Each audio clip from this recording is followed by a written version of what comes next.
with the latest. Hey, Janae.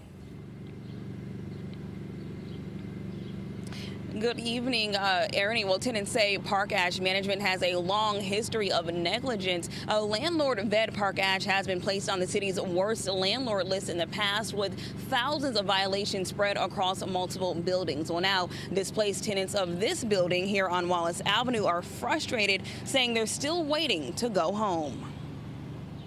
This fire-ravaged building at 2910 Wallace Avenue in the Bronx stands boarded up, its windows blown out, some sealed with plywood, and its roof entirely missing. For the past 6 months, it has remained virtually untouched since a fire tore through the structure in January, displacing more than 250 families who once called it home. By the time we got out of the building and across the street, my floor, the roof, and the 5th floor just exploded into fire. It's the worst thing I've ever seen. Ricardine Bernard has lived in the building for more than 3 decades and says her life has been flipped upside down. I am currently in a shelter with my family. My 7-year-old son cries almost every night because he wants to go back home or even have a home, have his own room. It's been very, very difficult. The FDNY determined that faulty electrical wiring sparked the blaze. Now, dozens of tenants are speaking out, standing outside the building holding signs and photos of the apartment building as it was before the fire.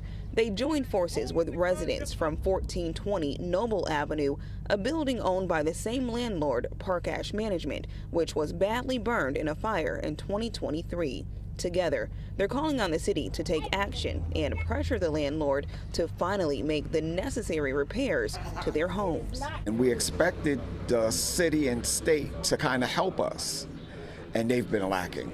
Why aren't y'all getting together to find us apartments?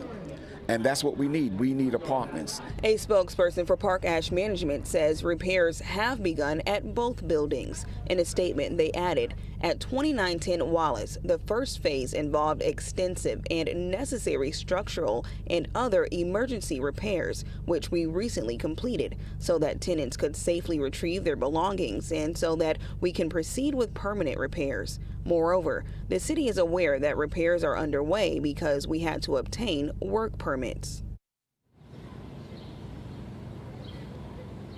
Now, the city hasn't said whether it plans to take emergency action to force the landlord to complete necessary repairs. The Department of Buildings did confirm, however, that the landlord has filed permits to begin repair work and that it will continue to monitor progress. We're live in the Allerton section of the Bronx. Janae Caldwell, Pix 11 News. All right, thank you, Janae.